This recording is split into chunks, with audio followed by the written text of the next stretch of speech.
देख रहे हैं स्टार भारत और मैं हूं आपके साथ आयुषी निगम। आइए नजर डालते हैं आज की खास खबरों पर। गृह मंत्री अमित शाह पर की गई टिप्पणी के मामले में मानहानि का केस झेल रहे रायबरेली सांसद और लोकसभा में नेता प्रतिपक्ष राहुल गांधी शुक्रवार को एमपी एमएलए कोर्ट में पेश हुए। उन्होंने कोर्ट के सामने अपना बयान दर्ज कराया। बाहर मीडिया के सामने उन्होंने कहा कि वो निर्दोष हैं और राजनीतिक साजिश के तहत उन्हें फंसाया जा रहा है। आपको बता दें कि कर्नाटक विधानसभा के चुनाव के दौरान 15 जुलाई 2018 को बेंगलुरु में गृह मंत्री के खिलाफ उन्होंने एक टिप्पणी की थी, जिसके खिलाफ एक स्थानीय भाजपा नेता ने उनके विरुद्ध मानहानि का केस दायर किया था। इस मामले में कोर्ट ने 27 नवंबर 2023 को राहुल गांधी को तलब किया। राहुल गांधी ने 20 फरवरी 2024 को पहली बार कोर्ट में पेश होकर जमानत कराई थी। शुक्रवार को इस मामले में वो दूसरी बार कोर्ट के सामने पेश हुए। करीब 11 बजे कोर्ट पहुंचे। राहुल गांधी ने 20 मिनट कोर्ट में रहकर अपना बयान दर्ज कराया। यूपी सीएम योगी आदित्यनाथ और डिप्टी सीएम केशव प्रसाद मौर्य के बीच खटपट की खबरों को लेकर अब अखिलेश यादव लगातार केशव प्रसाद मौर्य के बहाने सरकार पर निशाना साधते नजर आ रहे हैं। इस बात को लेकर अखिलेश यादव और केशव प्रसाद मौर्य के बीच पिछले कुछ दिनों से तनातनी चल रही है। हाल ही में अखिलेश यादव ने अपने सोशल मीडिया अकाउंट पर कुछ पोस्ट किया। मानसून ऑफर 100 लाओ सरकार बनाओ। ऐसा माना जा रहा था कि उन्होंने केशव प्रसाद मौर्य को लेकर ये तंज किया है। इसके बाद केशव प्रसाद मौर्य ने भी पलटवार करते हुए कहा कि मानसून ऑफर को 2027 में 47 सीटों पर जनता और कार्यकर्ता फिर समेटेंगे। एक डूबता जहाज और समाप्त होने वाला दल जिसका वर्तमान और भविष्य खतरे में है, वो मुंगेरी लाल के हसीन सपने देख सकता है, परंतु पूर्ण नहीं हो सकते। 2027 में 2017 दोहराएंगे, फिर कमल की सरकार बनाएंगे।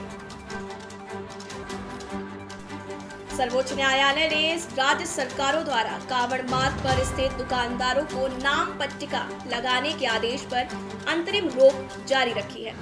सुप्रीम कोर्ट ने उत्तर प्रदेश सरकार के हलफनामे के बाद भी आदेश पर रोक जारी रखी है। आपको बता दें, इससे पहले उत्तर प्रदेश सरकार ने यूपी कोर्ट में एक हलफनामा दायर किया, जिसमें सरकार ने कांवड़ यात्रा के दौरान दुकानों पर नाम पट्टिका लगाने के अपने आदेश का बचाव किया।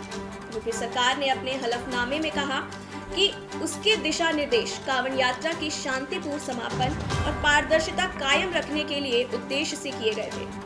आपको ये भी बता दें कि उत्तर प्रदेश सरकार ने कहा कि निर्देश के पीछे का उद्देश्य कांवड़ यात्रा के दौरान पारदर्शिता कायम रखना और यात्रा के दौरान कांवड़ियों को उनके द्वारा खाए जाने वाले भोजन के बारे में जानकारी देना था। ये निर्देश कांवड़ियों की धार्मिक भावनाओं को ध्यान में रखकर दिए गए, ताकि वो गलती से कुछ ऐसा न खाएं जो उनकी आस्था के खिलाफ हो। प्रधानमंत्री नरेंद्र मोदी ने 25वें कारगिल विजय दिवस के अवसर पर द्रास में कारगिल युद्ध स्मारक पर कारगिल युद्ध के नायकों को श्रद्धांजलि अर्पित की। 26 जुलाई 1999 को भारत ने कारगिल युद्ध में विजय हासिल की थी। इस दिन को हर वर्ष कारगिल विजय दिवस के रूप में मनाया जाता है। कारगिल विजय दिवस की 25वीं वर्षगांठ पर प्रधानमंत्री नरेंद्र मोदी ने कहा कि सच्चाई ये है कि अग्निपथ योजना से देश की ताकत बढ़ेगी और देश का सामर्थ्यवान युवा भी मातृभूमि की सेवा के लिए आगे आएगा। मैं हैरान हूं कि कुछ लोगों की समझ में क्या हो चुका है, उनकी सोच को क्या हो चुका है। प्रधानमंत्री ने यह भी कहा कि दशकों तक भारत की सेना की उम्र युवा होने पर चर्चा होती रही है, लेकिन इस पर कोई समाधान नहीं किया गया। पहले कुछ लोगों का मानना था सिर्फ नेताओं को सलाम करना चाहिए, लेकिन हमारे लिए सेना का 140 करोड़ लोगों की आस्था देश की सुरक्षा की गारंटी है। पश्चिम बंगाल में राज्य और राज्य सरकार के बीच मतभेद चल रहा है। दरअसल राज्यपाल सीवी आनंद बोस पर कथित यौन शोषण का आरोप लगाया गया था। इस आरोप के बाद मुख्यमंत्री ने 27 जून को विवादित टिप्पणी भी की थी।